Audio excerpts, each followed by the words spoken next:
Welcome back, ladies and gentlemen, to another episode of the Seed Talk podcast. We have a very special guest today. Very excited to have Yannick Yoshizawa on today. And I think this conversation will flow really well because there is a huge event that's happening right now, one of the best sporting events in the U.S. and in the world, but with the U.S. Open. And Yannick is from Intennse Tennis, which is a new kind of professional tennis league.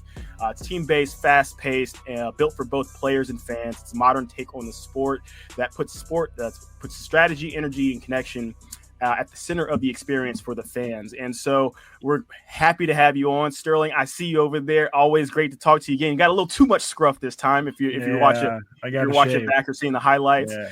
Yeah, you're coming in here looking like a lumberjack over there, but happy to have everybody in. Yannick, really excited to have this conversation and to talk about Intennse. You are one of the original co-founders, but welcome to the Seed Talk podcast. Welcome.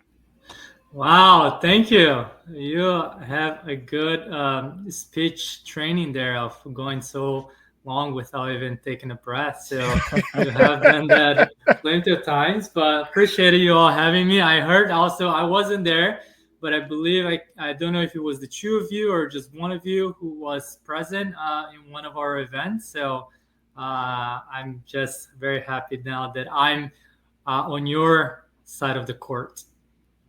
Yeah, that was Sterling right there. Yeah, that was me. It was cool to be there. I can hit that now. It was awesome one of the better experiences. I've been to a few tennis matches. I would like to go to more. I know you're at the US Open and we'll talk about that a little bit, but it was great to kind of be in this environment that was fast paced. Obviously, my background being in baseball. And I'm curious about that from you being on the co-founding team. Why did you guys want it to be fast paced? Why did you want it to have this team aspect, which was for me super cool to kind of like watch and be a part of? But how did that kind of come together and formulate?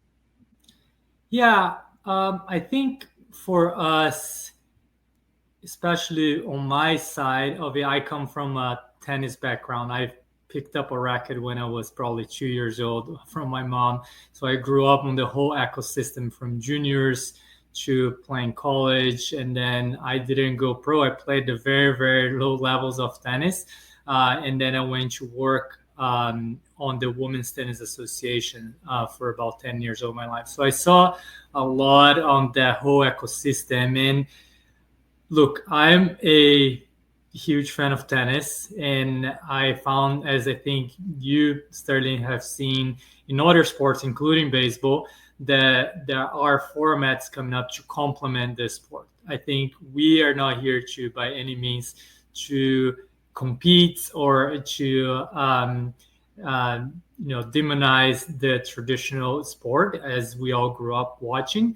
But I believe that there is a space for it. So when it comes to the format, to the more fast-paced, and we also want to believe that it's much more than that, right? When we come in what you saw as the fan experience in itself, we always felt that there was an opportunity for people to experience tennis as people experience other sports, where you can just come in, you can scream, you can yell, you can feel that you're part and you're making a difference for your team, winning or losing. And I always felt that growing up in Brazil, I've always been a soccer fan.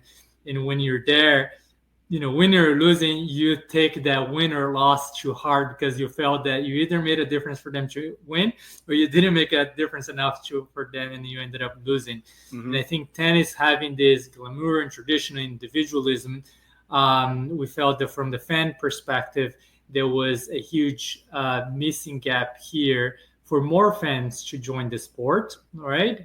From just that following a team. And then the fast-paced, removing that time, it was also for that aspect of, okay, I think all of our attention spans are decreasing, but at the same time, people are now, there's so much going on that people want to have their brains going left to right, top, below, so you need to continue to create those, I wouldn't call distractions, but attention spans that you can see from player to something going on the screen and so forth. And so I think that, and this project started, more than 4 years ago, and we did a lot of iterations to get to where we are. But I think the big let's say the bigger picture was there was an opportunity to bring more fans to the sport, as well as create more opportunities to players, as in tennis, different than a lot of sports, including baseball, does not provide a living to the amount of, let's say, money that the sport is bringing in. Mm-hmm. No, I think it's awesome, and I love this conversation. One, because y'all,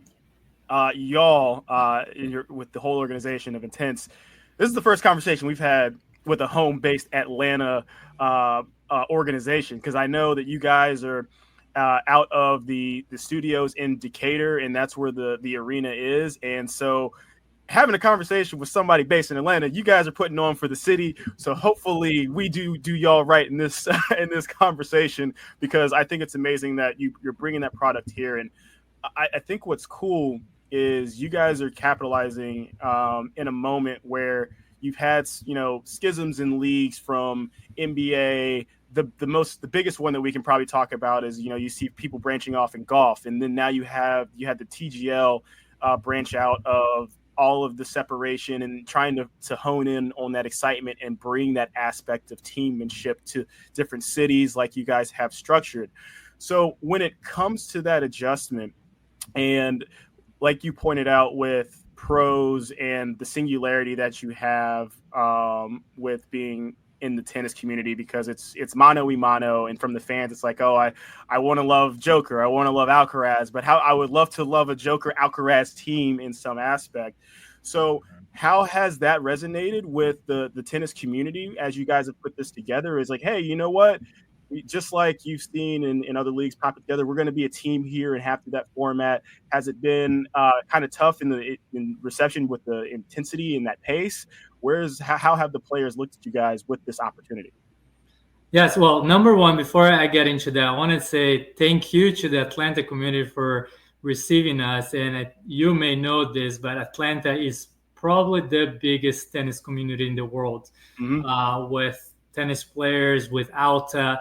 So the receptiveness of those tennis fans and also the non-tennis fans having us was just extremely we were so grateful for that. So appreciate Atlanta being the first home for us, and hopefully we'll continue there. I think to your question, look, I think none of us like change just for the sake of changing. And I think when anything comes on, it's very easy for people to take it as of their product not being good, so therefore people are bringing a different product. And I think our mindset is that we definitely don't want to say that there is no bad product. Again, we just believe that there is an opportunity to complement and bring more people for the sport of tennis as well as racket sports. And so I think when we had a lot of conversations with a lot of groups, one of the reasons I'll be at the US Open as well is to continue those conversations. We'll be always very open-minded, while we always have to be focused on where the opportunity is for the players, for the fans, for all the stakeholders that we're bringing value to it. And look, we've heard that from all the way to this thing's not going to work, because of course there is a competitive aspect just for the sake of people think of, oh, this is a professional tennis league. How are the professional tennis players that are playing the US Open going to play our league? Right. I think it's a natural comparison. And look, where we believe, and was one of our values, is that we believe that there's a huge underutilized talent pool in tennis that don't get to play the US Open, not because they're not good enough. It's because there is a huge talent pool that either doesn't have the financial structure to pursue that dream. There is no federation backing them up, or there is no accessibility for that training, and so forth. And when you look even from a baseball perspective or a football perspective that you guys probably see more, there is a pretty structured pathway from when you start elementary school, middle school, high school, and there's traveling teams, and then you go to college, and then you go to pro. In tennis, it's very different. It's very much fragmented when all these countries, they have their own federations and everyone trains in their own clubs, a lot of times individually. And then when you reach your 17, 18-year-old, it's that big question, is like, what do I do? And the United States have, conceptualized that college format, but tennis being a global sport, that gets misrepresented a lot on the aspect of a lot of people. I came to college tennis with the perspective of, oh, I'm not going to pursue my professional career, therefore I'm coming to college, which thankfully has changed over time. And now more players are taking that as a stepping stone, because you're probably not maturing yourself as 17, 18. You're maturing yourself as 23, 24. Right. So these, I think, where people are starting to see is, hey, we're here to complement, we're here to create this pathway.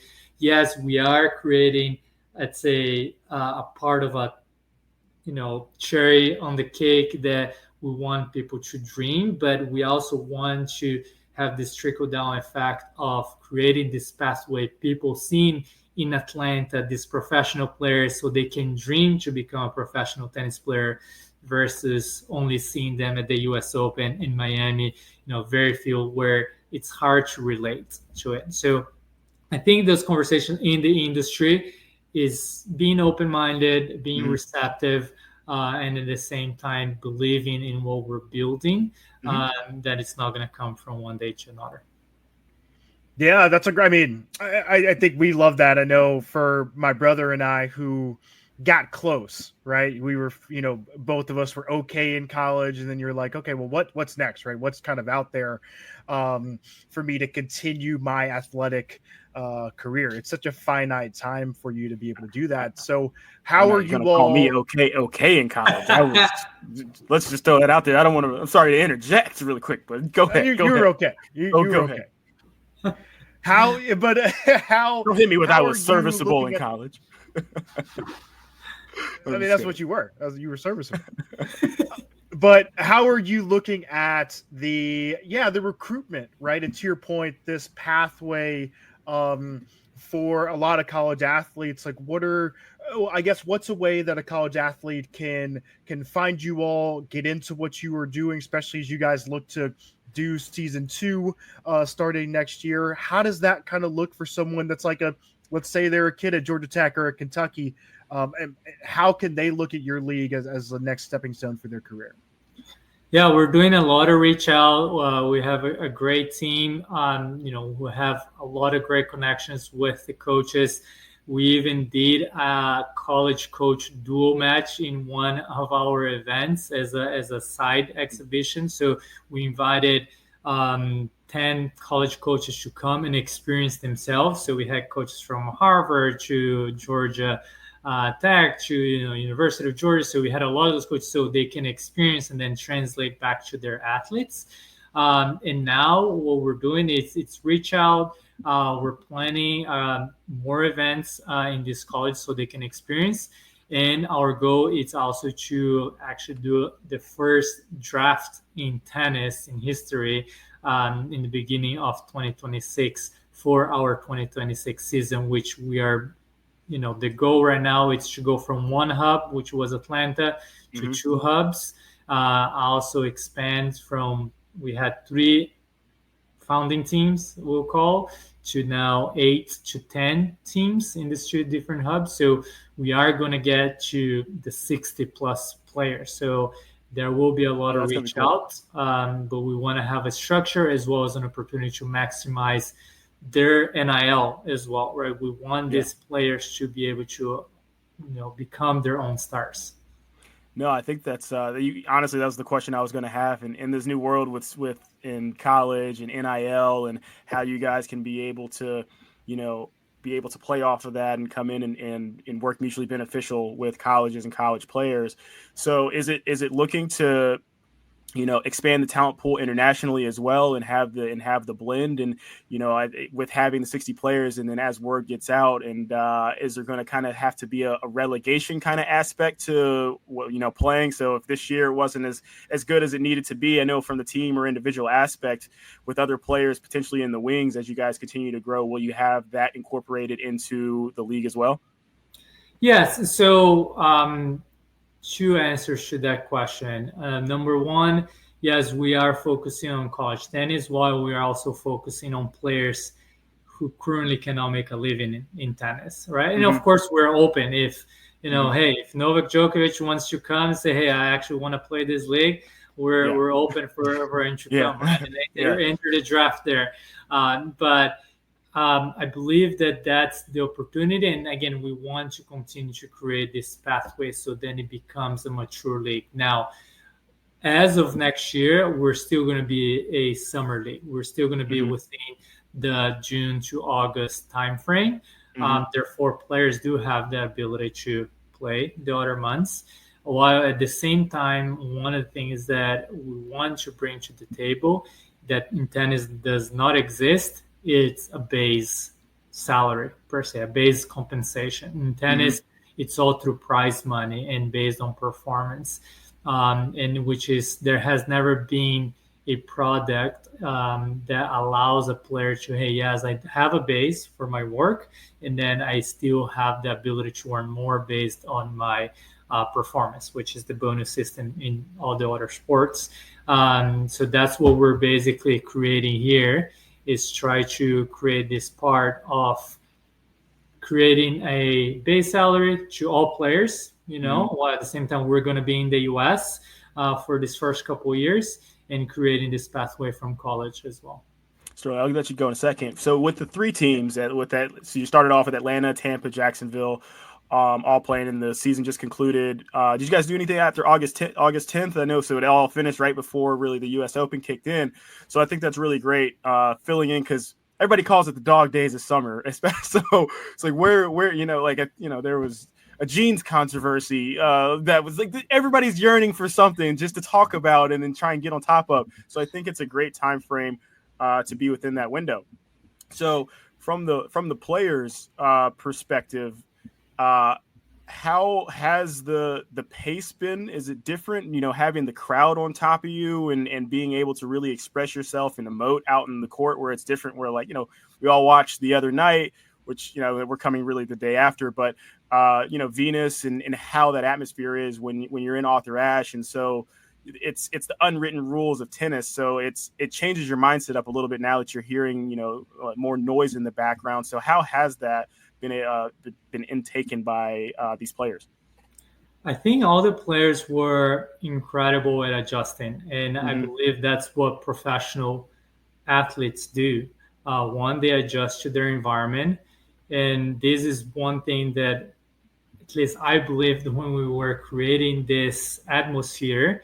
It was that, look, hitting a tennis ball, and I think the traditional aspect of tennis is, oh, you need to listen to the ball, it makes a difference.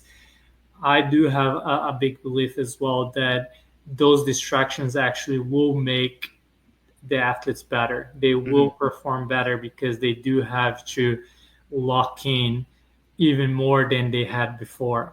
I'm sure as you hitting a baseball and in a quiet space, it will probably be easier than having 20,000 people yelling at you, and you cannot hear the pitcher, you cannot see, your mind is racing. So but eventually, I'm sure both of you adjusting to that, it actually made you so much better because you can find even more cues on how to actually strike that baseball, or strike a tennis ball or a soccer ball or whatever it is. And this is what we're seeing it. And we saw the evolution from week 1 to week 6, which actually the noise got even louder. The fans got more into it, and the players were performing even better because they had that. They already were expecting that noise, and they were able to, perform at it. I always love the noise personally. To your point, it's like weird because you practice like off a tee and it's silent, and then all of a sudden, like in the game, like you have to like zone back in. But I wanted to ask, that's a great question, Taylor. I want to ask as well in the team aspect of players, because tennis is so isolating. You said this earlier, right? In just in the way that you practice, the way that you go play. What has it been like to see guys now join a team and think about the team aspect? Because to your point, you have a base pay for the players. There's also prize money, per stage and per kind of like game as they're winning. And so how has that changed, or how have you seen that change in the athletes that are in Intennse as they adjust to being on a team?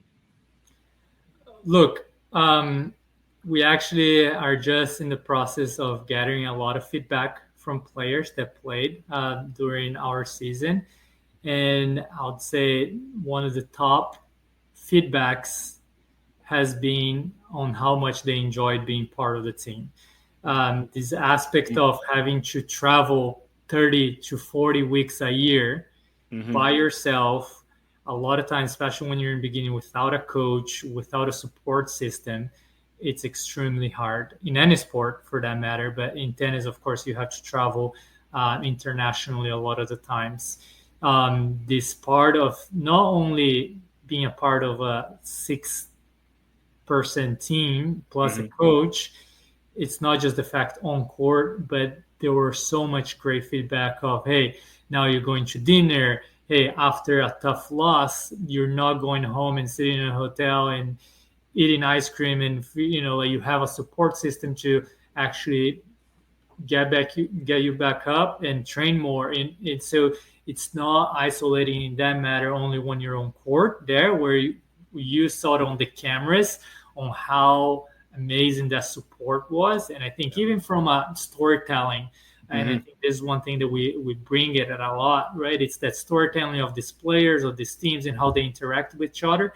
And everyone is seeing it on court when it's happening. But the untold stories are, hey, when they're waking up, they're going to breakfast together. They're going to lunch together. After that win or loss, they're going to dinner together. They're talking about it. And that chemistry that is built even within 10 weeks was a great feedback. So I think that's and it's a natural form of what a lot of these players are coming from college, but it's not a natural form of the traditional tennis where you're playing individual for your whole time. Y'all haven't had any. I know it could get as it gets rowdier. No streakers have happened yet. It's come across the court, has it? Not yet. At least not that it was caught on camera. Yeah, that's when you know though. When you have a streaker, we've made it. We're finally here. I thought Sterling was going to do that. No, it's. I think my streaking days are behind me. I did. Yeah, it's a great point there at the end there, because I'm so curious. This is like a global tennis question, because to your point, it feels like you all at Intennse have such an opportunity from a storytelling perspective. Why do you think we've lost that in the global aspect of tennis? I feel like we only really talk about tennis during the Grand Slams. Every now and then, the Cincinnati Open's kind of a big one, but why do you think that's happened? And to your point, it feels like you have this really nice inflection point and really a nice competitive advantage to be able to really push out tennis stories and build that back up. I believe that all tennis players, is not that I believe, it's a fact that on the tour, they're all independent contractors. So they all make their own decisions. They all make their own schedule. Therefore, it's very hard for a fan to be able to follow. And I believe on what at least I've seen from a sports fan perspective, what the NFL has done unbelievably well. You actually see NFL all year round. They have their season. But then as soon as the season's over, they start telling the story of their off season, what's next. And it's sort of a reality show that whole time. But what happens when you have a league is that you have that ability of consistency of one, you have teams that you continue to tell the stories of if a player leaves team A, hey, the team A it still exists. Therefore, now you can tell a story of who is going to replace that X player. And then you basically, throughout a season, that being a 6-week season or that being a 10-week season, you have continuous storytelling of the same players, the coach, the rivalries, which I believe from a fan perspective, especially nowadays with so much social media around, you want to have that fellowship, that not only how that player competes, but hey, what is that player doing on their off time? Does that player do a little TikTok dance? Does that player eat the same things that I eat? Does that player live in the same community that I live? That already attracts. And I think one of the aspects that we believe that there is an opportunity in tennis is that, hey, if you look at all of our 18 players that were on the teams plus all the players that were on the challenge team, none of them were top 10 in the world, but they were very relatable to kids. They were very accessible to the kids. So every time after every match, we invited all the kids, all the parents, everyone to come on court and to chat, to hit tennis balls. And I think this is where we go deeper.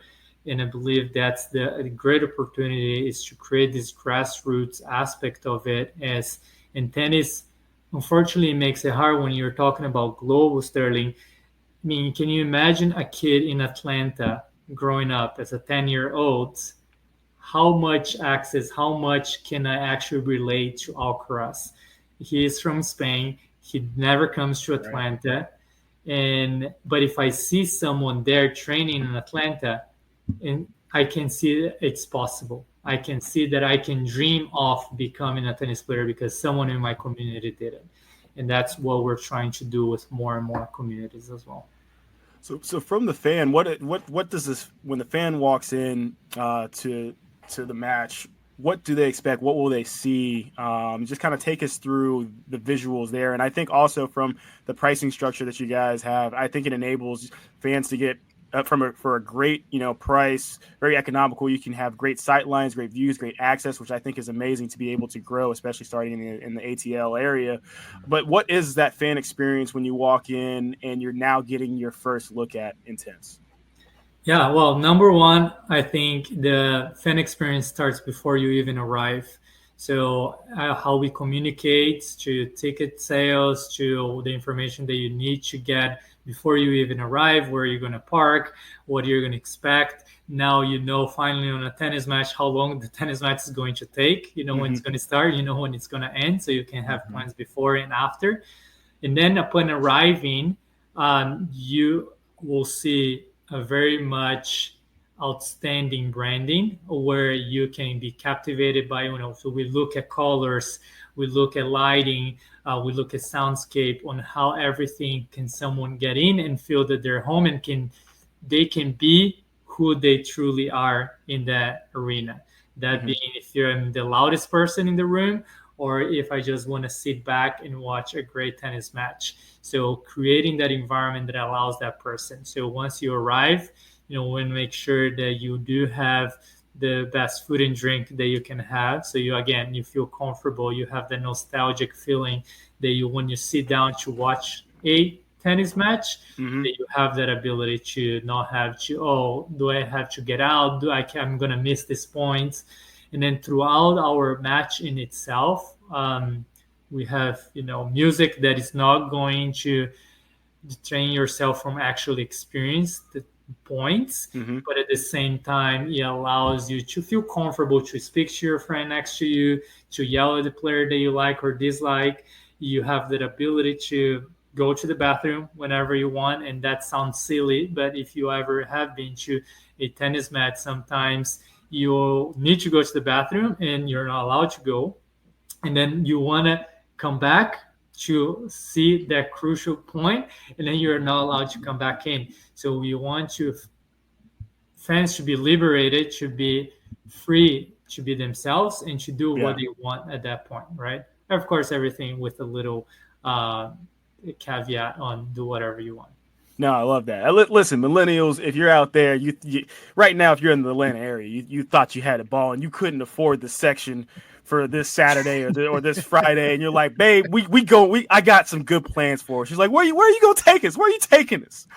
I got just don't worry, just know it's gonna be close. We're courtside, and we're gonna have a good time, and it's gonna be nice environment, good ambiance, and then you show up, like you said, what the timing is. You can have a great experience, and then if you want to have your dinner reservation after, then go boom, boom, boom, slide on out for that little late night dinner, do it however you want to do it. But I love the product because you said something earlier where from the Gen Z, and I think we've talked about this on countless pods, where it's hard from an attention standpoint. Everybody's now having more so ADHD when it comes to media consumption, and just from being able to sit down for a 4-hour game. The only sport that's been able to captivate that is and capture that has been the NFL in a way that you have strong retention. So you guys have a model and a product that allows to capture the younger generation into ushering them into one, inspiration into the sport, two, having a fun outlet for families to be able to go to, and then also now let's bump it up a little bit to the older age group, and then now it's a activity for, hey guys, we can go out, have some food, have some drinks, also have good entertainment. You don't have to be quiet and reserved, and then also with that time frame, when you're getting in, know when you're getting out, and the experience throughout is a good product for everyone. So no, I do love that, but I wanted to give that shout out and that call out. So you got something, you want to have some extra plans, where you can go. I know the season has finished now. It's concluded on August 10th, but you have another opportunity coming up next season. And I love I'll be waiting for the expansion as well when you guys go to 60 players in a secondary hub. Yes, no, I appreciate it. I already have an ambassador here. I thought that you just went to watch not starting, but no, I appreciate it. And you're right. Our season just finished. We will be hoping to do, a couple exhibitions, grassroots events until we get to our second season, which will start in June in 2026. So stay tuned for that.